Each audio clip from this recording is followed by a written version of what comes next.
Assalamualaikum warahmatullahi wabarakatuh. Hadir lagi bersama saya Purbajatmiko. Edisi hari ini kita akan mengupas 5 jenis pekerjaan yang diprediksi hilang 10-20 tahun yang akan datang. Tetap simak ya guys. Ini adalah informasi yang penting bagi kita generasi milenial yang akan meniti karir dan masa depan yang cerah. Untuk itu kita simak ya. Apa saja jenis pekerjaan yang akan hilang? Jenis pekerjaan yang pertama adalah teller bank.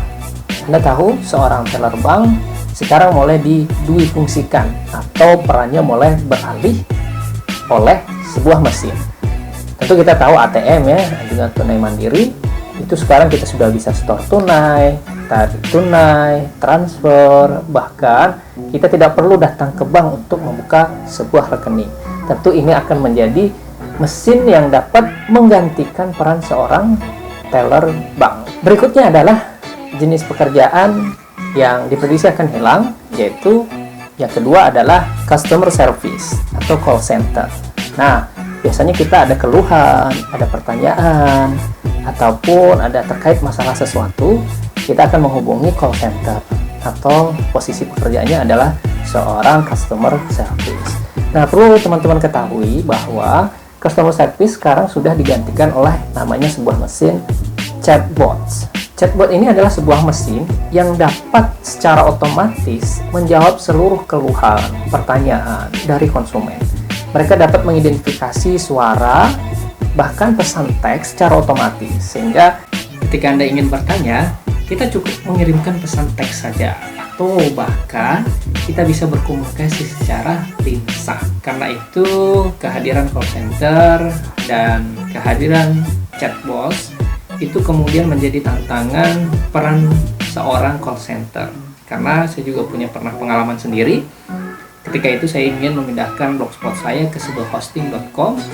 Saya cukup menanyakan ke call center saja. Saya kirim pesan teks saya ketik, kemudian hanya sekian detik saja call center Ninja Support Center, waktu itu saya baca layanannya, itu memberikan layanan atas berbagai keluhan saya, sehingga kita tentu bisa pastikan mereka akan bisa efisien, tentu tidak perlu membayar karyawan yang bekerja malam hari ya. Oke, jenis pekerjaan yang ketiga adalah kasir. Nah, tentu Anda pernah ya pergi ke mall, ke minimarket, dan saya yakin juga beberapa teman kita sudah pernah ke luar negeri. Tentu Anda pernah melihat beberapa pelayanan perusahaan yang kemudian bisa menyediakan layanan sendiri. Artinya tidak ada lagi kasir yang menangani masalah bill ya ataupun transaksi tunai. Artinya sekarang kehadiran e-money itu kemudian mulai mempermudah akses seseorang untuk berbelanja ataupun bertransaksi. Di McDonald ya, di McD, tentu Anda tahu mungkin di Indonesia belum mulai ya, tapi di beberapa negara maju, di beberapa negara di Eropa itu sudah mulai menerapkan kasir tidak ada lagi. Artinya McD tidak lagi memberikan pelayanan kasir. Artinya semua keperluan itu dilakukan oleh seorang pembeli secara mandiri. Nah, tentu ini menjadi tantangan bagi seorang kasir. Nah, jangan sampai ya Anda punya cita-cita menjadi seorang kasir. Kalau nggak ingin 20 tahun ke depan karir Anda akan termeh-meh ya. Jenis pekerjaan keempat adalah agen perjalanan atau travel agent. Nah, dulu orang banyak menggunakan travel agent ini untuk liburan, untuk bepergian ke suatu tempat, ataupun butuh guide ya. Karena dulu akses internet itu belum luas. Nah, hari ini teman-teman bisa mengetahui ya, beberapa travel agent yang tidak transformasi ke berbasis internet, mereka akan mulai ditinggalkan oleh konsumen. Kenapa? Karena beberapa situs sudah mulai menyediakan segala keperluan bagi seorang yang ingin melakukan perjalanan. Nah, Anda tentu tahu ya, ada Traveloka, ada pergi-pergi, banyak lagi ya situs agen yang kemudian dapat menyediakan keperluan kita.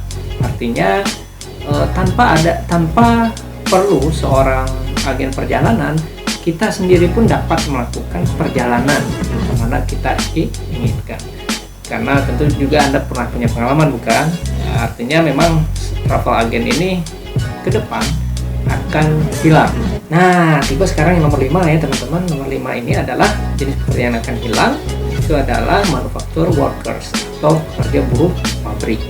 Nah, diprediksi ke depan buruh pabrik ini hanya akan ada 2 penjaga, 1 orang manusia, 1 ekor anjing. Nah, teman-teman bisa bayangkan ya, pabrik yang besar itu hanya akan ada dua karyawan.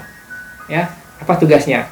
Manusia menjaga sistem agar bekerja optimal dan memberi makan seekor anjing, dan anjing memastikan sistem tadi tidak disentuh oleh manusia untuk keperluan yang tidak baik.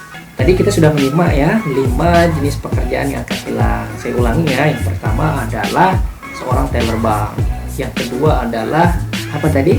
Call center, yang ketiga adalah seorang kasir, yang keempat adalah agen perjalanan, dan yang terakhir tadi yang baru saja kita ulas adalah seorang buruh pabrik. Saya berharap teman-teman mulai memikirkan prospek apa, jenis pekerjaan apa yang kemudian tidak tergerus oleh teknologi, yaitu artificial intelligence. Karena pekerjaan yang rutin, pekerjaan yang sering kita ulang, itu peluangnya tinggi sekali untuk digantikan oleh sebuah mesin. Tapi ada beberapa pekerjaan yang tentunya ini akan tetap prospek dan punya nilai value yang tinggi. Tentu tidak hari ini ya kita kupas. Sampai jumpa teman-teman. Assalamualaikum.